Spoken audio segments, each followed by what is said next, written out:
I was just working late at the office.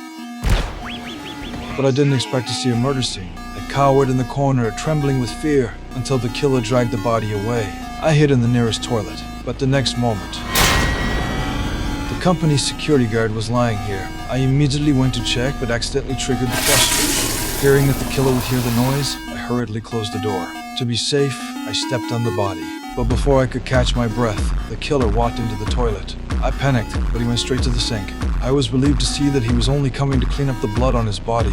But then the killer suddenly spoke. What are you doing in there, Barney? Want to toss me your keys? Spotting the keys on the body, I knew I was in trouble, so I jumped down carefully. Just before the killer entered, I slipped through the gap into another stall. But before I could breathe a sigh of relief, the infrared light suddenly came on. About to be exposed, I triggered the flush lever as the killer stood up.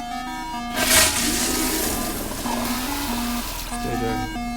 Then the killer went straight out of the toilet. I waited for him to leave before I scrambled out. But when I opened the door, I ran into another colleague who was working late. I immediately told him about the killer. Then we went to the elevator and tried to escape, but the elevator was out of power. So we went to the safe passage. I didn't realize that this place was also locked by the killer. Seeing that all the ways were blocked, we had to go back to the office. I told my colleague to call the police from the computer, and I went back to my workstation to get my cell phone. But the next moment, we saw the killer coming this way. It's on the internet.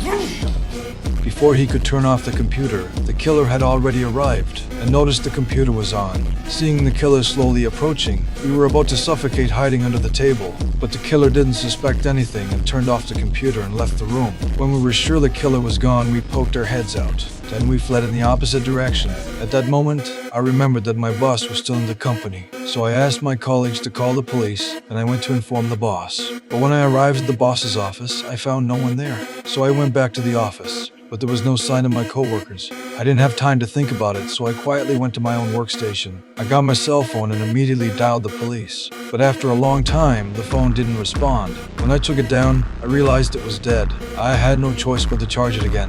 When I turned around, I saw my colleague's body lying next to me. But before I could grieve, the killer suddenly turned back. I hid in time so the killer didn't find me. While the killer was moving the body, I quickly got up and quietly hid in the utility room. But when I was watching the killer, he suddenly looked my way. At that moment, the killer's phone rang. He answered the phone while dragging the body towards me.